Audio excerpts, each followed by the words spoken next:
അങ്ങനെ jail nomination കഴിഞ്ഞിരിക്കുകയാണ്. നമ്മൾ പ്രതീക്ഷിക്കുന്ന പേരുകൾ തന്നെയാണ് ജാസ്മിനും ജിൻഡോയും. ഇനി മിക്കവാറും രണ്ടെണ്ണം കൂടെ ജയിലിൽ കിടന്ന് അടികൂടും. എന്തായാലും പവർ ടീം ആര് സെലക്ട് ചെയ്ത് ജിൻഡോയും ബാക്കിയുള്ള എല്ലാവരും കൂടെ സെലക്ട് ചെയ്ത് നമ്മുടെ ജാസ്മിനുമാണ്. അതായത് നമ്മുടെ ബിഗ് ബോസ് പറഞ്ഞത് ഒട്ടും പ്രോഗ്രസ് ഇല്ലാത്ത ഗെയിം കളിക്കാത്ത ആളുകളെ വേണം ജയിലിലേക്ക് പറഞ്ഞു വിടാനെന്ന്. അത് പവർ ടീമുകാർ ചെയ്തില്ല, ബാക്കിയുള്ളവരാണെങ്കിൽ ഒട്ടും ചെയ്തില്ല. പവർ ടീമുകാർ ജിൻഡോയെ എടുത്തു.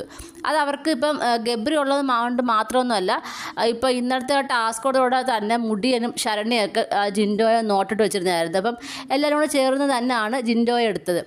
അതിനുശേഷം നമ്മുടെ ജാസ്മിനെ എടുത്തു.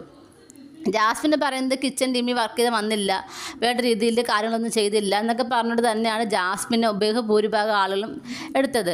അത് ഒരു പരിധി വരെ നോക്കിയാൽ ശരിയാണ്. ഈ പറഞ്ഞ അടുക്കള ജോലിയിലൊക്കെ വീക്കായിരുന്നു, പക്ഷേ എന്നും പറഞ്ഞ് ടാസ്കിലൊക്കെ നല്ലത് ചെയ്യുന്നുണ്ടായിരുന്നു, കണ്ടൻറ്റ് കൊടുക്കുന്നുണ്ടായിരുന്നു. ബിഗ് ബോസ് പറഞ്ഞ എന്താണ്, ഒട്ടും പ്രോഗ്രസ് ഇല്ലാത്തവർ എടുക്കാനാണ് പറഞ്ഞത്. അങ്ങനെയാണെങ്കിൽ ഒട്ടും പ്രോഗ്രസ് ഇല്ലാതിരിക്കുന്ന ഒരുപാട് പേരുണ്ട്. സായി, നന്ദന, അഭിഷേക് പിന്നെ നമ്മുടെ ക്യാപ്റ്റൻസിൽ വന്നിട്ടുള്ളതുകൊണ്ട് എടുക്കത്തില്ല. അഭിഷേക്, ശ്രീകുമാർ ഒക്കെ ഉണ്ട്. അങ്ങനെ എത്ര പേര് അനങ്ങാതെ അവിടെ ഇരിക്കുന്നത്.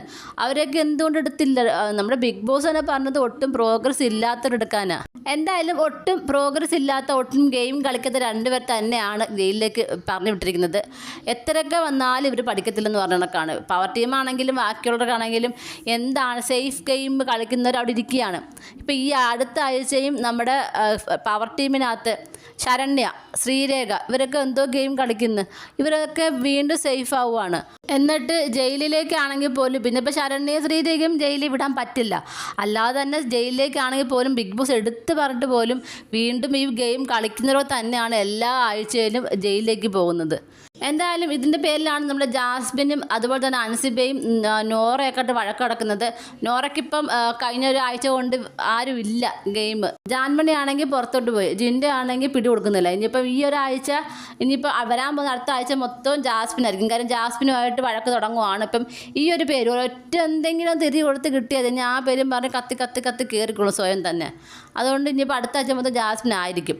നമുക്ക് നോക്കാൻ വേണ്ടി എന്തൊക്കെയാണ് നടക്കാൻ പോകുന്നതെന്ന് നിങ്ങൾക്ക് എന്താണ് തോന്നുന്നത്? നിങ്ങളുടെ അഭിപ്രായങ്ങൾ താഴെ കമൻറ്റ് ബോക്സിൽ മറക്കാതെ രേഖപ്പെടുത്തണം. കൂടുതൽ ലൈവ് അപ്ഡേഷനുമായിട്ട് ഉടനെ വരുന്നതായിരിക്കും.